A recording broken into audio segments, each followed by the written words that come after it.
All right. Okay. Thanks everybody for sticking around. So everybody, I would like to introduce a dear friend of mine, Amber Black. We had I had the pleasure of meeting Amber during COVID online, and really getting to know her and her story, which is just really amazing. And so this month, which is Women's History Month, we've been retelling the stories of women who identify as neurodiverse all month long. And I thought that this was the best way to end the month, Amber, because you have such a powerful story of, triumph over adversity. And I think a lot of women who are neurodiverse, there's just not a lot of stories out there for people to hear about how do we find a path to greatness, even though. And so I would love for you to introduce yourself, tell us a little bit about you and your story. Okay. I'm just trying to get my phone to cooperate. Sorry, guys. So, really, my story has a lot of little extensions to it, a lot of catalyzing pieces. How I've found my way after being diagnosed late at 37, which was 10 years ago. So, right out the gate. So, that kind of sets a little bit of the tone for you that I didn't always know about the spectrum reality, being on the spectrum or what that was, and just kind of found my way through life as what it was for me, knowing that I didn't tick like everybody else. So, with some of the greatest opportunities that I've had through adversities, those have served for me to really ask the question. It's like, why am I experiencing certain things that I'm noticing other people aren't experiencing? And how that spoke to me, and asking these questions on how did I get here? I had some very abusive and traumatic experiences in my 20s that finally escalated to a point of almost losing my life. And I just sat there and thought, how did I get here? Mm-hmm. And those questions were the moments in the severities that they were of, why is this happening to me? And why don't I understand it? And what do I need to understand? And figuring out how to navigate getting out of certain situations that had happened, and accessing the tools and resources or even other individuals that could help me with that. I didn't even understand what that was. And so essentially I had to figure that out on my own accord. And it took many years. It took a lot of trials and tribulations, but I think that those served as moments that were pinnacle for my own evolution and growth, to then continue to move forward, which became my greatest teachers for my own self, because they provided contrast to know, okay, I figured out that I'm different and I need more information about that. But it also gave me a reference to know what I wanted and what I didn't want, based on the conclusion that I knew something else was happening and I needed to focus on finding answers and figuring out which individuals could help me with that. Let me ask you real quick. You mentioned you were 37 Mhm. when you were diagnosed. What was the moment where you said, I need to go find an answer? I don't even know what the answer is, but I have to find it. Like, how did that happen? So when I was 28, I was in a relationship with a very successful doctor, and I had moved to Las Vegas. I was very into fitness. I'm still very into fitness. I was doing very well with competing. I had started a couple years prior to that. Fitness made sense to me. It was structure, it was routine. I understood it. I had interest in nutrition.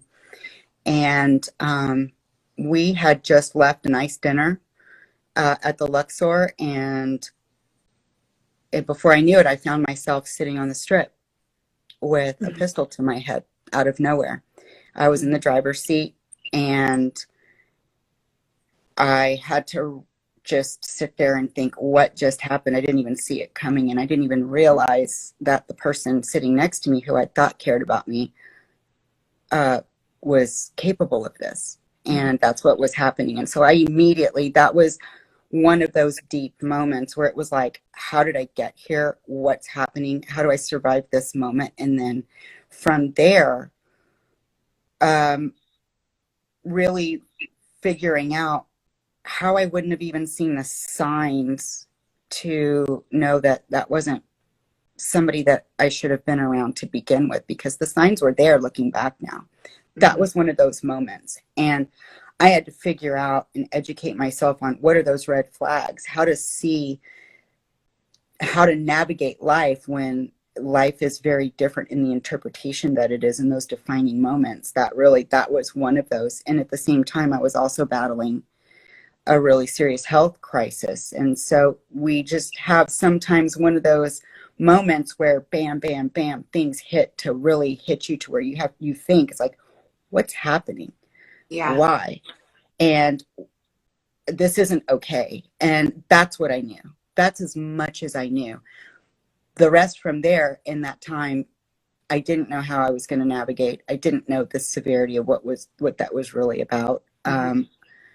And I didn't even start to conclude things. It still took me another 3 to 5 years. And that was due to the health crisis that I was in at the time. And fortunately, because of my involvement in fitness, that kind of saved me by default, because I was structurally strong. And by age 32, I just thought, okay, I got to dig deep.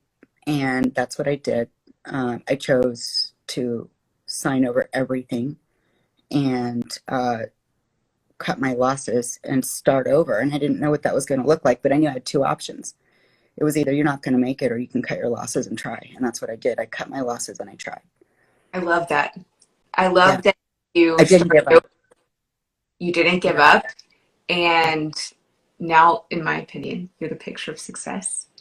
Thank when you. you think about, there's all these barriers that were in the way, not knowing your diagnosis, and not understanding why you saw the world differently, not understanding people and malice, and how that equaled kind of a scary situation for you, but you still rose up above it. So if there was like a way, we have these talks with individuals who are, they come from all walks of life, but a lot of people watch these and they want to hear, well, how did you get over that barrier? What was the big barrier? How did you get over it? Because they're trying to make a roadmap for their life and they're trying to understand, well, I also maybe have some of these similar barriers.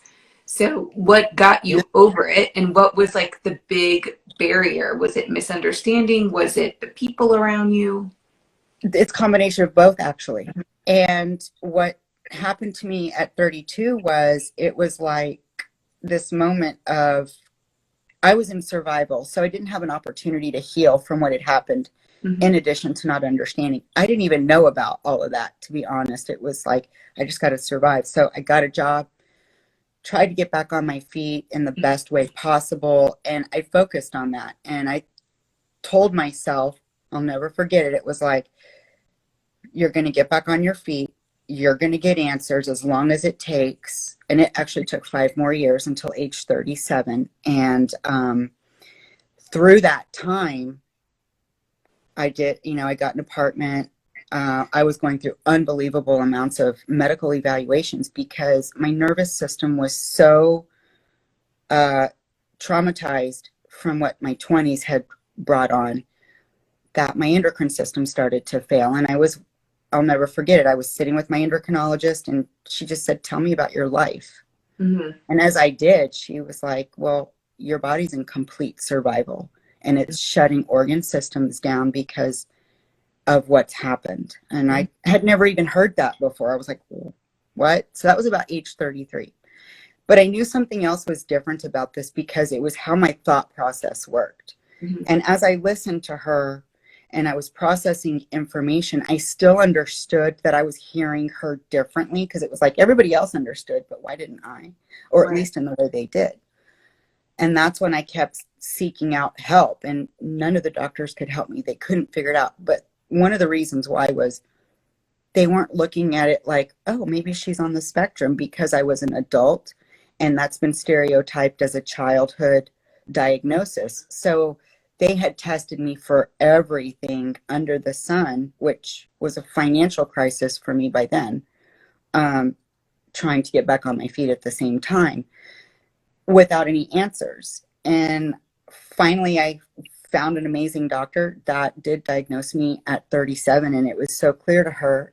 One of the redefining positives that really encouraged me on a certain level was she just kind of said to me, Amber, how did you figure out to get as far as you did based on what you're telling me you've experienced? Because we have technology that helps people with PTSD and autism and other advances and initiatives with what science has created to help us. You figured it out for yourself. And I said, well, I'm just being me. I just did this, and explained how I unwired the events, and as opposed to trying to compile them and survive and move forward. My thinking was, let me unbind it. And as I did that, the energy unwound and things would show up and I could pattern it. Okay. And then that's kind of how things kept moving for me. And then my body followed. So this is, I think a lot of people who are going to watch this know, but females have a tremendous barrier getting a diagnosis at a lot of different ages. And so this is something where a lot of females get a diagnosis later in life. And then everything sort of goes, oh, this makes a lot of sense. All of it. Yeah, all of a sudden, everything when it's reframed makes a whole lot more sense. And then it's easy to go forward. And so I think it's encouraging for women who may be watching this or rewatching it later that there's never a limit to when you can find the answer out. But then you had to take that answer, and then I'm assuming you looked back and everything became crystal clear, and you had to redefine what is success going forward. And so what did that look like when you said, this is going to be me, successful, happy, understanding myself? I think part of the first thing was having that self-acceptance, and not because I had a reference or somebody had given me a label, but it was more about, this is what I understand and this is what I'm good at and this is how I can contribute, and standing firm in what that is, as opposed to always trying to be reshaped into something that I couldn't be, or not feeling that what I could do was good enough. And stepping into that space and allowing the people that could embrace that and recognize it to show up for me, and giving myself permission to know that if there was somebody else that wasn't going to embrace the truth and the wholeness of being who that I was, that was okay too. But it was also okay for me to have healthy boundaries and not associating with them, or not feeling pressured into being around them, or not compromising myself and what I knew was true for me, and to continue to move forward in my light because somebody else couldn't understand it. And that was okay. And doing it at my pace. One thing that was really important for me in being successful was not being pressured to be pushed beyond what I could comprehend, and also apply in a reasonable amount of processing time, and have appropriate transitions. I never had appropriate transitions. Everything was just an acute change up until about age 30. And it typically wasn't by my will. And so it was about taking back my power in a way that worked for me, because I was figuring out what that was without being dictated to by society or people that were around me, or the way I was brought up. And I was brought up that I didn't have a choice. I never had a choice about anything. So I had to figure out that I did have a choice, and everybody has a choice. And particularly when it supports environments that create flourishment and a calm space to where you can stay grounded and centered in the truth of that which you are, whatever you're good at, and taking the time to implement it at your pace, because you have to navigate those things. And there are people out there. One of my biggest lessons was there are people out there that want to show up and be supportive, And that was one of my greatest lessons ever, because what I realized was they were actually learning from the unique way I would put things, just as much as I was learning about what support was by them being supportive. Yeah. And it was I, co-creative. I think that is a really good point. It's one I constantly learn. I mean, I've learned from you. I learned from a lot of the people that come on our Instagram and that we work with at Parallel, is that we have a lot to give each other. If we just allow each other to go at their own pace and allow each other to just, like you said, ground themselves in who they are. You Yeah. have really done this through your professional journey, Mm-hmm. and you are so successful, and you have all these really cool things you do. You're a fitness pro, you have this quantum education, you do all of these really great things. And in a way, it's helped you sort of refocus on going forward. So, Mm-hmm. how has that really helped you? And how have you helped others as you've walked forward? Gosh. So everything was kind of worked collectively as a whole. I've brought it all together from the vantage point that, my interest in the stars and quantum energy and the vantage points of really that expanded state of existence and accessing different dimensions of knowledge, both within the brain, the hemispheres of the brain, but also cosmically, and interacting with other people that are having those same types of discussions and interactions co-creatively has allowed me to not only heal myself and be embraced by others who can embrace what I have to share, Mm-hmm. but it's allowed me to contribute to people in a way that helps them understand what they're going through and help them navigate this third dimensional reality as they shift and change and manage staying in homeostasis, particularly if they're highly sensitive and they've got these energetic, I'm going to call them principles about their existence, and being able to reference, okay, this is a highly sensitive moment for me, and figuring out what that is and having a reference so that they know how to navigate their existence and manage it, and being, for me, being a support system for them to just anchor them down in that energy, and then provide additional tools and resources from a holistic vantage point that will align with them and support their evolution and their growth. And so when they pull in a higher aspect of their being, they can hold that in their human design with where it is and it not throw them off, and help hold that space for them to where they can integrate and adapt to that change and give their biology an opportunity to upload that new information and keep up with what's going on with them from a spiritual perspective. Yeah, that is really beautiful. Everything you just said makes a lot of sense. Thank And you. so, you kind of like hit on a lot of really good things all at one time there. And I think Oh, it, awesome. intersectional, right? As women in the universe, we just carry a lot of everything for the people around us. And then when you think about the unique barriers faced by a woman who has a neurodiversity, you kind of like that gets bigger and heavier. And you're sort of learning to carry that forward in a way that's really graceful. It's really great for other women to hear that, a little bit later in life, you figured this all out, and everyone's still learning. I'm still Yeah. learning. But Always. it looks Always. great on you right now, I have to say. Thanks. Since the moment I met you a couple of years ago, I feel Hmm. like every time I see you, there's just more growth and more happiness. Lots Um, of change. yeah. And so what does it look like?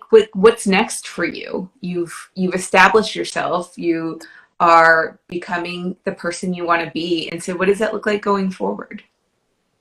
I'd like to add one thing as it pertains Mhm. to, women in the workplace, particularly Mhm. when it comes to neurodiversity, that I have noticed for myself, just here even more so in the recent months, is the more I step into speaking into my truth and speaking up for what it is Mhm. in such a way that I stay in my grace, I stay in a place of mindfulness to the receiver or who the audience is at the time with work. And every time I do that, that's a growth moment for me because of how I was, shamed and ridiculed in earlier times, or what I understood wasn't embraced and supported. That now I'm noticing, because I'm overcoming that fear and stepping into speaking up and saying, hey, this will be good for you, or this is how we can do this, or this is what I understand and know, and this is how I see fitting, particularly when it comes to work. Mm-hmm. Like organically, I'm taken back for a moment because it works and I am embraced. And I think that's the magic of the universe saying, hey, I'm here to back you up and support you because you're overcoming that barrier, that challenge. And that, for me, intrinsically, is intimidating, and it makes me feel vulnerable. And for me to jump out there and say, okay, here's what I really think and what I feel and what I say, and my intentions coming from a wholehearted space, it's almost like I have this force that just says, yeah, we like that, let's go with that. Or it's really received in such a positive way that actually reshapes me, so I grow into more confidence, and it builds my esteem back up from some of the things that I experienced, and it reshapes that reality. Mm-hmm. And I think that that's real important to know. So for people that are in the workplace, the women that they have these ideas and they don't share them. Yeah. And trust that, the right people are going to show up and say, oh, I get the vision, I see it. Yeah. And it's like this, and they will co-create with you, and they Yeah. will say, and here's what else this can become. And it's real empowering. And as you do that, you shift and expand up. So to answer your question, where am I going next? I'm still going to stay on stage, and it's going to be a new version of me.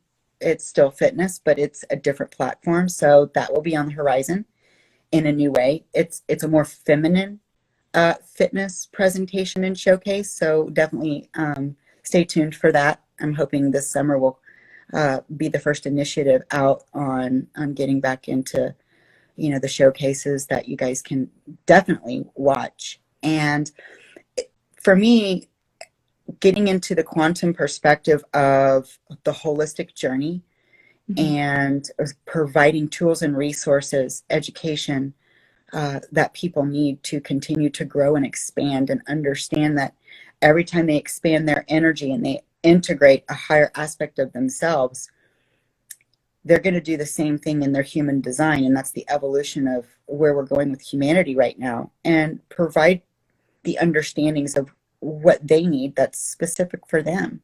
Because no two people are the same. No two frequencies are going to be the same. They can be a close match, and there can be alignment, but it's really tailored to you, providing tools and resources, concepts and understandings that really align with you and what speak to you, to where you can continue to move into the next stage. And so that's what things are for me right now, and helping people understand maybe why things have been what they've been for them, and what their purpose is here to help with being on the planet and bring in the new energy that's here. Yeah. I love that. I love that so much. One of the things I hope is that we have young women that watch this both now and once we catalog it, that are going, I need some advice. I'm neurodiverse. I think I might be neurodiverse. I've always thought differently. Mm-hmm. I can't be in this place. It feels too hard. It feels too different. And so speaking to that group of women who are overcoming, the prejudices we face as women in the workplace, and on top of that, thinking differently, which I think is ultimately like a great thing. But what would your advice be to a young woman just starting her journey, that having those questions and those doubts and those fears? Take your time would be the first thing. Whenever those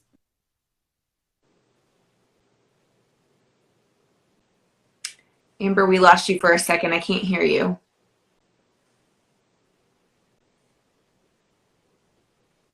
Yeah, I can can you hear hear you me? now. Okay. Yeah. Yeah. So what I was saying is, don't feel rushed. Mm-hmm. The first thing is, give yourself permission to do things at your pace. As soon as you feel like, wow, I'm overwhelmed, just stop and take a moment. And there's no pressure for you to feel like you have to conform to what doesn't feel right for you. There's options. Mm-hmm. And even if it doesn't feel like you've got those options right in the moment, right there in front of you, nothing is going to collapse by just taking a break, even if it's for a few days or for a week. If it has to do with work, maybe the working environment or the direction you're going isn't what you're here to do. And that's the universe's way of saying, hey, let's redefine where you are right now and what does resonate with Mm-hmm. you. Finding out what your best fit is and who the best people for you to be around that can nourish and help you flourish with your strengths and resources are. And it's not cookie cutter. There's no this way or that way to go about it.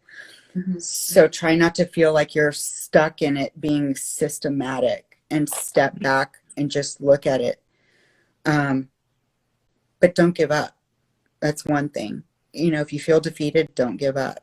It doesn't mean you have to have the answer in that moment or right away, but keep going and trust your intuition. Mm-hmm. And when you meet those points in life, reevaluate you, connect with you, do meditation, and the answers will be there.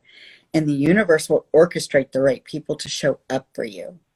You don't have to force it. You don't have to force it. You don't have to make it happen.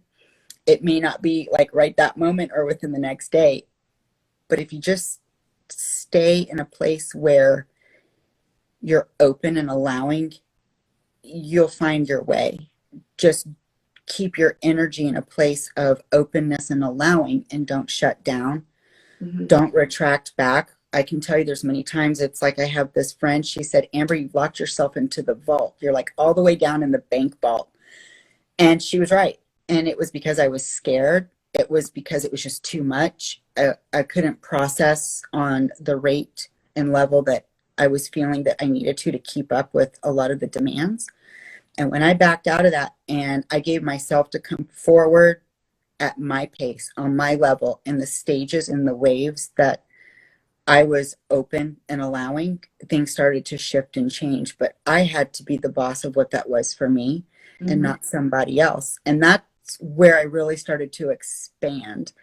And I had the contrast of seeing where I had moved away from what I knew life had been for me and some of the experience had been. And as I did that, and my energy and frequency propelled me forward, I noticed different types of people showing up for me to where I could say, okay, that's that and that's that. So I had contrast to know I need to go this direction. And that's what contrast is, our biggest teacher. Just don't give up.